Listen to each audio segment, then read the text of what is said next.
Well, it is difficult to recommend your own book. So I'll just say why I thought it was necessary to write it, and maybe something about the contribution it might make to opening a new era of Marxist feminist analysis. When the Communist Party was re-established in 1988, although it traces its history back to 1920 when the party was formed, the re-establishment came about because of moves to jettison the revolutionary tradition on which the party was based. We recognised from the start that the communist contribution to the fight against women's oppression in Britain had been very neglected for many, many years. Initially, until the 1970s at least, this was due to, I think you could call it the tacit acceptance of the predominant age-old patriarchal ideology which had permeated really all aspects of society, including the labour movement and the Communist Party. Later, from the 1970s, one of the main causes of the negligence, as I would say, of the debate on women was the ideological confusion that reigned in the Communist Party at that time over the relationship of women to class struggle, and to socialism itself.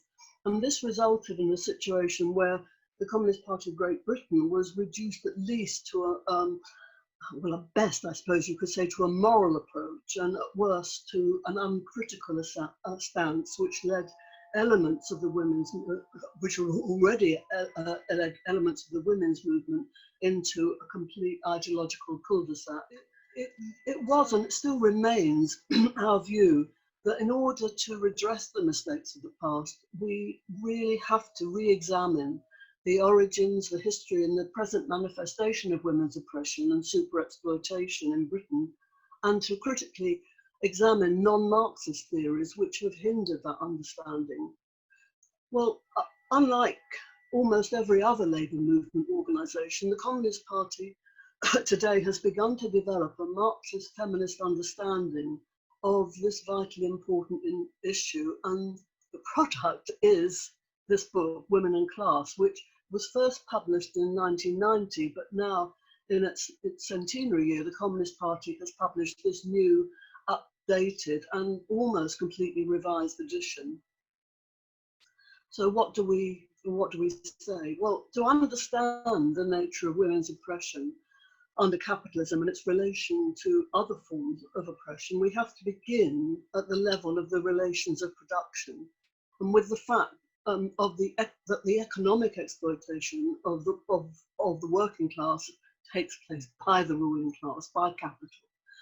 And specific forms of oppression, most notably those of women and people of colour, black people, serve to maximise the conditions for that exploitation by dividing and weakening the working class. The problem is that the subjugation of women and black people has historically been connected with class society for so long, that is all forms of class society, that it's become the accepted natural order of things. So oppressive ideologies sustaining subservience are so culturally rooted that they've passed almost beyond naked statements of class rule and entered into the very fabric of our lives, including, of course, language itself. So the book tries to unpick all this, and in doing so, it is divided into 6 sections. So we first of all in the book look at the origins of women's oppression. We look at the Marxist view of the origins of women's oppression, which means looking at obviously Engels, who did the most, Lenin to some extent, and Clara Zetkin. So that's just at the origins, why it occurred in class society, not just capitalist society, but all forms of class society. The next section looks at rival theories that have been posited to understanding women's oppression. So we look at things like, as examples, liberal feminism, which was the older version, radical feminism, socialist feminism, the theory of intersectionality, post-feminism, and the current issue which most besets an understanding of women and women's oppression, identity politics, and in particular, the politics of gender identity. So then we look at the Marxist response to those current theories.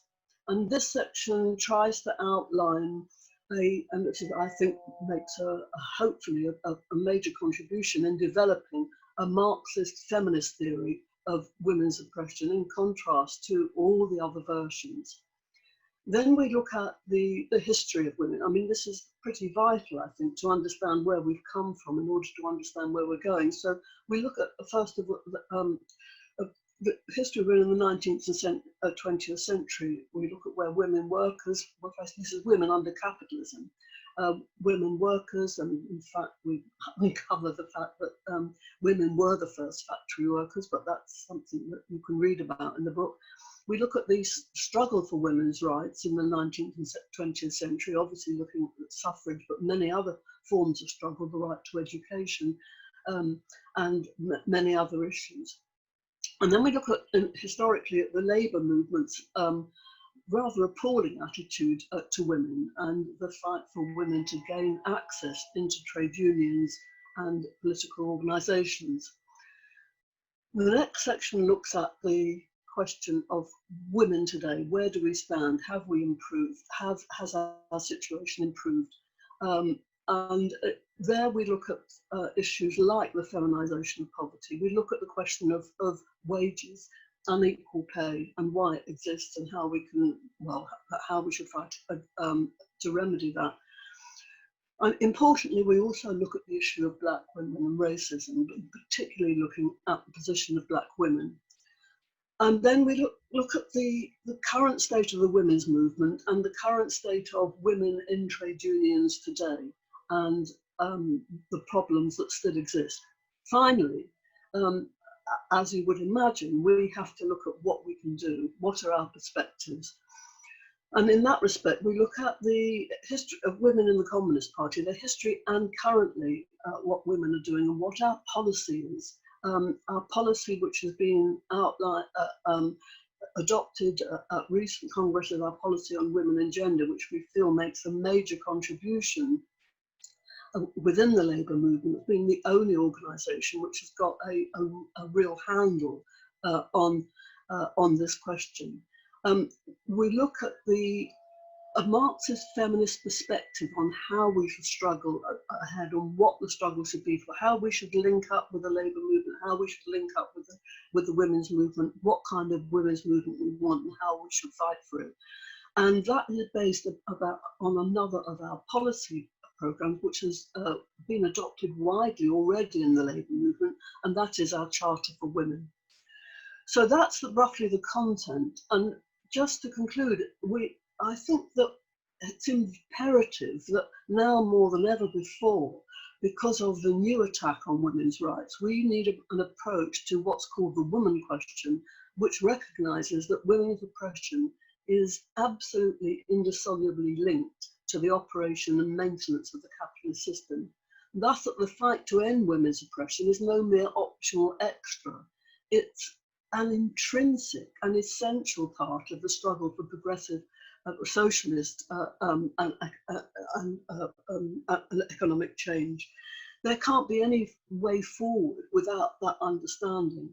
Socialists must understand that the super exploitation of women as workers and their oppression as women is a fundamental prerequisite for the operation of capitalism, economically, politically, and ideologically.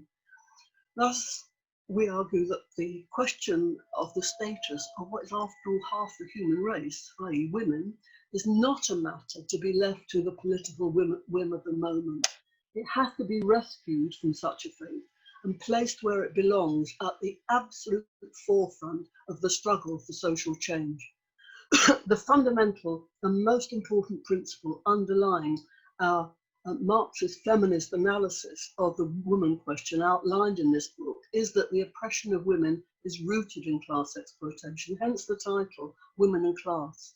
So the eradication of class exploitation is the essential precondition for the liberation of women. That doesn't mean to say that we don't struggle as women in order to achieve socialism and our liberation. Socialism provides the only means by which the most complete form of class exploitation, represented by capitalism, can be ended. So with unavoidable and irrefutable logic, we must face the fact that our liberation can only be achieved in a socialist system of society, but that can't be achieved unless women are fully part of that struggle. So just to conclude, by reasserting and consolidating communist revolutionary theory and practice in relation to women, this book, I hope, is a contribution to that struggle, a vital struggle to end capitalism forever.